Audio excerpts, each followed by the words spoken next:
रजनी को बड़ी बड़ी हाँकने का बड़ा शौक था। वो जब भी बात करती तो सोचती भी नहीं थी कि वो क्या बोल रही है। एक दिन रजनी अपनी सास से कहती है, माँ जी, आपको पता है मेरे लिए तो अमेरिका से लेकर लंदन तक के रिश्ते आ रहे थे, लेकिन मैंने तो सोचा शादी करूंगी तो इंडिया में ही करूंगी और कहीं नहीं। तभी रजनी की ननद बोल पड़ती है, अच्छा भाभी, अमेरिका के कौन से सिटी से रिश्ते आए थे और लड़का क्या करता था?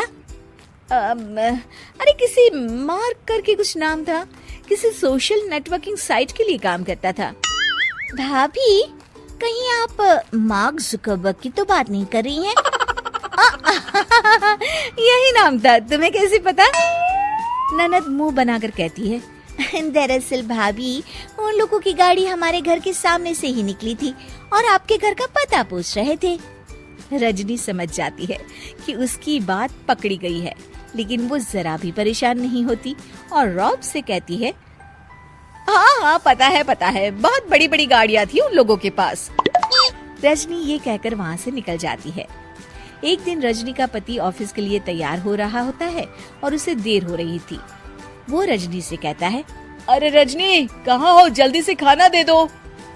अरे रजनी, काम में जरा तेजी ला, सारा दिन घर में बैठी रहती है, किसी को ऑफिस जाना है, किसी को कॉलेज, जरा नाश्ता खाना तो वक्त पर तैयार कर दिया कर। अरे हाँ, नाश्ते का डिब्बा पति को देते हुए कहती है, वो तो इस घर में काम करने वाला कोई नहीं है, वरना मैं जितना पढ़ी लिखी हूँ ना, प्रधानमंत्री की भी नौकरी मुझे आसानी से मिल जाए। तभी रजनी की ननद फिर उसके मजे लेने के लिए रजनी के पति की तरफ देखकर मुस्कुराती है और रजनी से पूछती है, अच्छा भाभी, वैसे कौन सी डिग्री की जरूरत होती है प्रधानमंत्री बनने के लिए? हमें भी तो बता दो। अरे कुछ खास नहीं, बीपीएम या एपीएम। सभी रजनी की तरफ हैरानी से देखकर पूछते हैं, बीपीएम और एपीएम ये क्या है रजनी?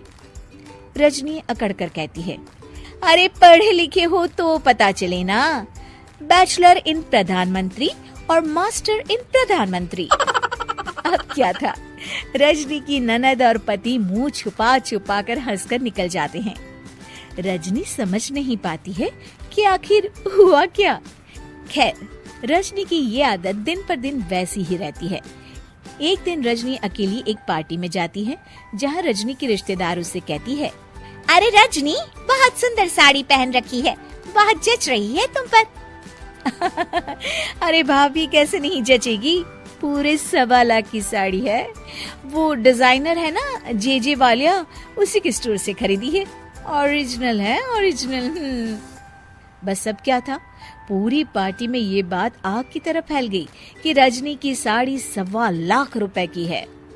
तब काकी कहती है, अरे रजनी, सुना तुम्हारी साड़ी 1.25 लाख रुपए की है। अरे काकी, वो तो मैंने ही कम ही रेट बताया था भाभी को, आप तो जानती है ना कितनी झूठी और जलनखोर है वो।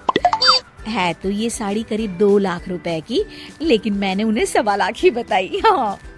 और रजनी, इतनी महंगी साड़ी लेने की क्या जरूरत थी?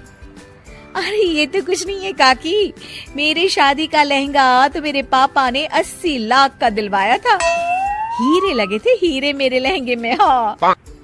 भोली भाली काकी के पास खड़ी उनकी बहू बोल पड़ती है, अच्छा रजनी भाभी, फिर क्या किया आपने? उन हीरो के गहने बनवा लिए होंगे। चलो माँ, मुझसे तो अब यहाँ खड़ा भी नहीं हुआ जा रहा। ये बोलकर दोनों वहाँ से चली जाती है।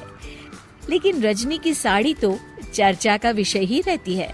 अचानक पार्टी में एक महिला आती है जिसने बिल्कुल रजनी जैसी साड़ी पहनी होती है। सभी उसे देखते हैं और उसके पास जाकर पूछते हैं, अरे सुनीता, कैसी हो? बड़ी सुंदर लग रही हो। सभी सुनीता के पास जाते हैं।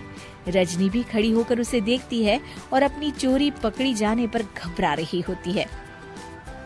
मैं तो ठीक हूँ, आप लोग सब मेरे पास कोई खास बात क्या? और अब बेटिया, ये साड़ी तेरी बड़ी प्यारी है, कहाँ से ली? और बुरा न मानना, कितने की ली? अरे काकी, आप तो बड़ी है, आपकी बात का क्या बुरा मानना, ये साड़ी ना चुन्नू वाले से 1500 की ली है। ऐसी पूरे दुकान में सिर्फ 2 ही साड़ी थी, एक मैंने ले ली और एक रजनी भाभी ने। तभी सुनीता की नजर रजनी पर पड़ती है।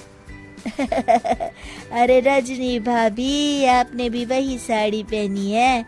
फोन पर बात कर लेती तो मैं कुछ और पहनाती। अब क्या था, रजनी की तरफ सारे रिश्तेदार देखने लगते हैं और रजनी वहां से सर पट निकल जाती है। वो मन में सोचती है कि अब मैं कभी हाँकने वाली बात नहीं किया करूंगी।